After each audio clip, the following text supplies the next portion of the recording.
Hey guys, it's Sven here, your teacher, your coach, your friend in the dark to help you succeed with your capital raise. What you're looking at currently is my capital investor calculator. And this my capital investor calculator does actually three things. First of all, it will tell you approximately how much time your fundraising will take. Second of all, it will share with you how many investors you need to have on your tribe of investor list in order to be successful. And third of all, it will tell you exactly how much capital you really need in order to be able to achieve your milestones. As you have been learning in the workshop, is that yes, raising capital is one thing, but we don't want to raise too much, because with raising too much capital, we're giving up way more than we need for our company, which eventually results that your ownership gets diluted in the next round. Now, and what's the number one reason why we're starting the business or we're running a business is to become in control of our own destiny and not being almost like a slave to the investor, right? So my first message would be always don't raise more cash than you need. There's a few things before we jump into this form that I would like to share. This calculator is for entertainment purposes, though it will definitely provide you a very clear description over how much capital you need, how much time it will be taken, and almost as well how many investors you need to have in your tribe. Nevertheless, we don't take responsibility that if you, for example, reached out to 100 investors and you don't get funded, that you blame the capital calculator, right? Because raising capital is from many other elements and components. Those are important. So for example, your pitch deck, the way you have structured your business fundamentals, your data room, your financials, the scalability, how investable is your business. What I'm doing here with this capital investor calculator is giving you a guideline that you need to follow in order to reach your success. And these metrics come from our personal experience, so they work very well. Now, without further ado, we have the messy stuff out of the way. What you see here currently is step number 1, step number 2, step number 3, step number 4, and step number 5, right? And what you see here below as well is that I mentioned that step number 1 is provide your monthly cash burn. Your monthly cash burn is the cash that every month goes out in order to keep your business running. So that's your server cost, that's your cost in relationship to your team, your marketing, everything that is needed to create that outcome. Now, what you have been thinking about, of course, is how much capital do you need in order to achieve your milestones in the coming 18 months.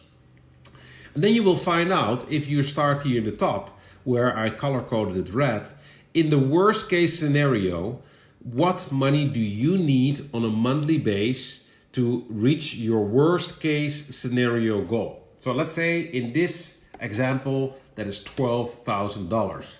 Then once you have identified these milestones that you want to achieve in the coming 18 months, you will of course have decided on what is your base and best case scenario. So let's say for your base case scenario, we need 15,000.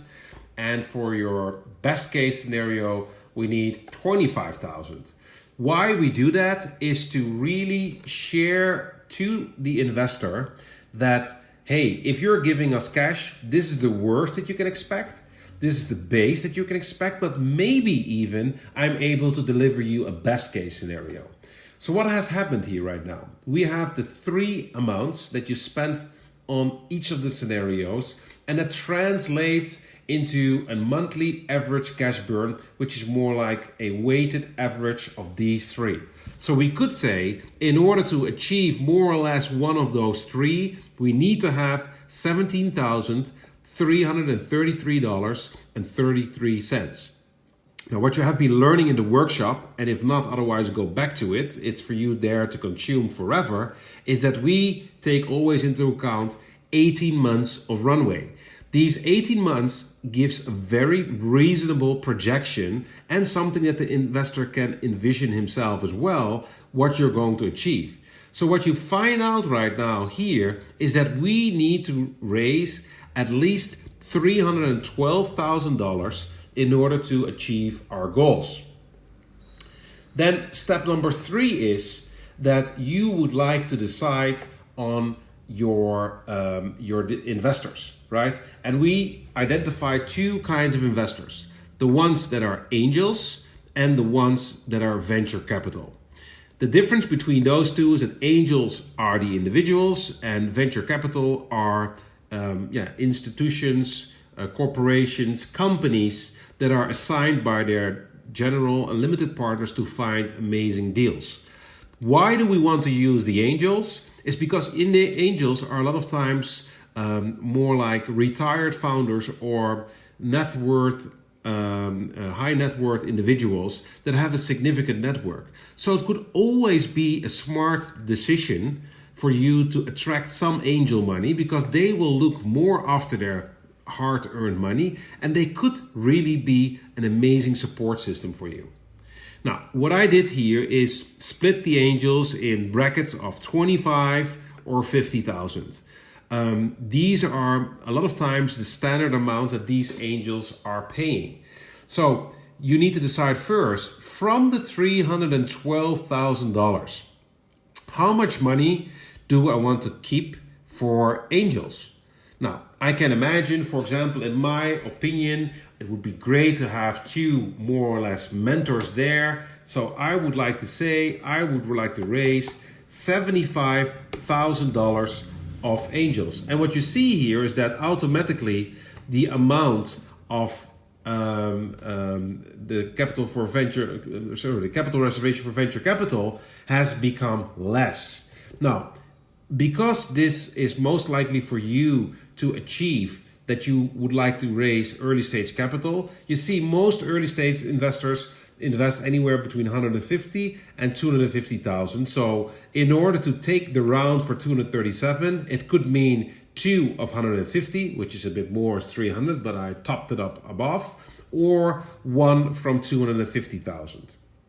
So what you see here currently is that 2 average angels plus 3 average VCs, the investors that we need, to close the deal are 5, right?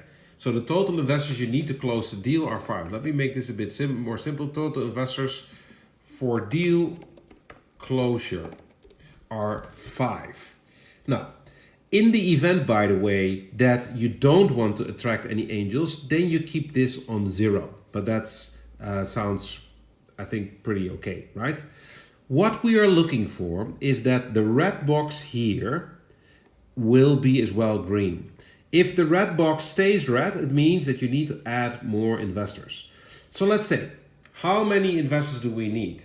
Do we need to reach out to 75 investors in order to be successful? No, I still have 4. Do I need otherwise 80 investors? No. Do I need 100 investors? Here you got it. Let's see if I go a little bit down. Do I need 90? 90 is not enough. 95? No, I would go for sure. Let's go for 100. So what you see here is that we need to have an investor tribe of 100 investors. Investors in your tribe. Needed, right? Is 100. Then what you see here is that I put here the response rate. So I assume that if you have 100 investors and you start reaching out to them, that 50% of them, once you follow our structure, will be able to book a meeting with you. So that's 50 meetings. I envision as well that each meeting will not cost you more than half an hour. So what you see here on this side is that it will take 25 hours in order to run 50 meetings. Now, if you're asking for the soft commitment, right, which you have been learning in the workshop, then we could assume that 50% of them say like, yeah, I want to know more once you start raising capital. So that delivers us 25 investors. Then later on, when you open up the round, there will be maybe from the 25 that's like, nah, it doesn't really fit my bill right now. I just made already some investments. So hence we say 80% from the 25 investors will be able to listen to me. So you're reaching out to 20 people that are super hot, super interesting. You have updated them. You have built relationships. They are ready to go, baby. And then even after you pitched it, it could be that 50% said like, nah, this is nothing for me. Now, what you see here as well is that there are 10 left. Then you start the due diligence. There's another 10, and pass on post due diligence is 5. So ready to close the deal is 5. So what you learn here right now is a few things. You want to raise $312,000. Yeah. You could top that up later on by 350, but that's what you need in order to achieve your goals here. You have decided that you need $75,000 of angels, $237,000 on the capital, sort of from venture capital, and you want to decide as well on the investors tribe that you need 100. Then you see here on the right side is that each typically task comes with a certain time window. So I see here 15 in the top is 60 minutes is an hour. So this costs you 15 hours, 3 hours to deal with past that they pass on you, 20 hours for due diligence, 2 hours to pass on an opportunity, and everything goes up here, right? Then in order for you to make a really sexy investment story and opportunity, so that's the story that you're crafting to really understand how can I make my business super irresistible and interesting for the investor to invest in, then you go for that way. And if you want to have help with that, as you know, there's an opportunity to work with us together. So definitely go to check out the work with us section if you want us to help with that. And the same requires on the investment documents, your pitch deck, your video pitches, your financials, your investment teasers. All of that is time. Now, if you think I can do this faster, or if you think like, okay, I can do this slower, you are allowed to change these numbers. The rule of the game is don't change the black numbers. The rule of the game is first blue, as that gives you the first priority, and then you can play a little bit around with, for example, these numbers, those numbers, etc., etc. I think that's it, guys. So I have created here your calculator, which by the time you will find it, it is all empty. And here we have as well the example sheet that helps you thrive and do the best thing possible. Now, I hope this was extremely valuable for you. And if you want to do one big favor, go to the Founders Tribe and please drop your sentence based on the capital calculator. I'm raising X amount of money and X amount is going to angels. Another amount is going to the venture capitalist, and I need to have 100 investors. You know? So while you're doing it, I can follow your track record. And once I follow your track record, I can help you out, and it's great for the group atmosphere as well. So without further ado, have fun doing this, and I'm looking forward to work with you more closely.